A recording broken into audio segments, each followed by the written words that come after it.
ഒറ്റപ്പെടൽ എന്നാൽ ആരും ഇല്ലാത്തതല്ല, മറിച്ച് എല്ലാവരും ഉണ്ടായിട്ടും നമ്മെ മനസ്സിലാക്കാൻ ആരും ഇല്ലാതാകുന്നതാണ്. നമ്മൾ കെട്ടിപ്പടുത്ത ലോകത്ത് നമ്മൾ തന്നെ ഒരു അപരിചിതനായി മാറുന്ന വിചിത്രമായ ഒരു ലോകം.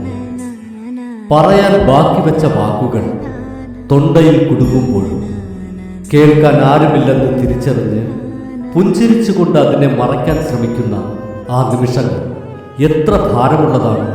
ചിലപ്പോൾ ഈ ലോകത്ത് നമ്മൾ വന്നതും പോകുന്നതും പോലെ തന്നെ നമ്മുടെ ആഴത്തിലുള്ള സങ്കടങ്ങളിലും നമ്മൾ എന്നും തനിച്ചായിരിക്കും. അരികിലുണ്ടെല്ലാവരും, എന്നിട്ടും ഉള്ളിലെവിടെയോ ഒരു ശൂന്യത മാത്രം. 1000 വാക്കുകൾക്കിടയിലും ആരും കേൾക്കാതെ പോകുന്നൊരു മൗനം.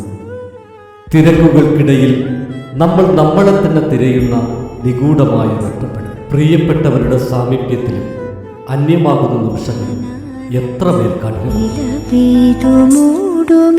നാട്ടുമൺപാതയിൽ തണലായി വരുന്ന